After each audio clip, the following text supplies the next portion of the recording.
भारत में सबसे ज्यादा खाए जाने वाले पार्ले जी बिस्किट की कहानी दिलचस्प होने के साथ साथ दुख भरी भी है। पार्ले जी बिस्किट की नन्ही गुड़ियां और निरमा वॉशिंग पाउडर के पैकेट पर सफेद फ्रॉक पहनी जो लड़की नजर आती है वो आज किस हालत में है। पिछले काफी लंबे समय से दिखाई देने वाली ये दो लड़कियां आज ये कैसी दिखती है। तो चलिए वीडियो को शुरू करते हैं। सबसे पहले बात करते हैं पार्ले जी पर छपी हुई क्यूट लड़की के बारे में, पर उससे पहले जानते हैं पार्ले जी बिस्किट का इतिहास जो 82 साल पुराना है। इसकी शुरुआत मुंबई के विलेपार्ले इलाके में एक बंद पड़ी पुरानी फैक्ट्री से हुआ था। ये साल 1929 की बात है जब एक व्यापारी मोहनलाल दयाल ने इस फैक्ट्री को खरीदा था, जहाँ पर इन्होंने कन्फेक्शनरी बनाने का काम शुरू किया और धीरे धीरे पार्ले जी कंपनी ने कमाई के मामले में रफ्तार पकड़ी और साल 1939 के आसपास में पार्ले जी के व्यापारी पर एक खूबसूरत बच्ची की तस्वीर को छापा गया, जिसे लेकर लोगों ने खूब चर्चा की है। इस तस्वीर को लेकर हमेशा ही एक महिला का नाम आया है और वो है नागपुर की नीरू देशपांडे।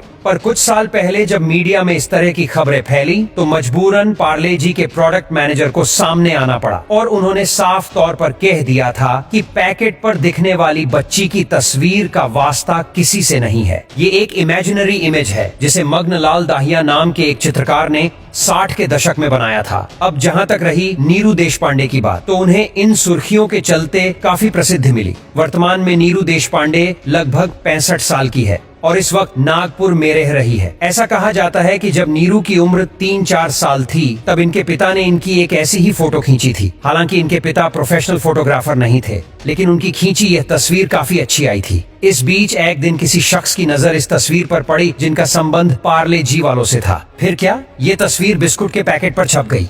अब बात करते हैं टीवी पर एक समय पर सबसे ज्यादा चलने वाले निरमा वॉशिंग पाउडर के बारे में। बता दे कि साल 1969 में गुजरात के करसन भाई ने निरमा वॉशिंग पाउडर की शुरुआत की थी। बताया जाता है कि करसन भाई ने निरमा नाम के वॉशिंग पाउडर का कारोबार तब शुरू किया था जब इस धंधे में उतरने के बारे में कोई सोच भी नहीं रहा था। इन्होंने एक जमाने में घर घर जाकर अपना वॉशिंग पाउडर बेचा था। हालांकि इन्होंने आखिरकार क्यों निरमा वॉशिंग पाउडर पर इस लड़की को छापा है, ये कहानी दिलचस्प होने के साथ साथ दुख भरी भी है। दरअसल करसन भाई की एक छोटी बेटी थी जिससे ये बेहद प्यार करते थे। वैसे तो इनकी लड़की का नाम निरुपमा था, लेकिन प्यार से ये अपनी बिटिया को निरमा कहकर बुलाते थे। हर एक पिता की तरह करसन भाई भी अपनी बेटी को आंखों से ओझल नहीं होने देते थे। लेकिन किस्मत पर किसका बस चलता है। एक दिन कहीं जाने के दौरान निरुपमा का एक्सीडेंट हो गया और उसकी मौत हो गई। इस घटना से करसन भाई इस कदर टूट गए कि इन्हें संभालना मुश्किल हो गया था। ये हमेशा से इसी बात की ख्वाहिश करते रहते थे कि इनकी बेटी निरमा बड़ी होकर खूब नाम कमाए।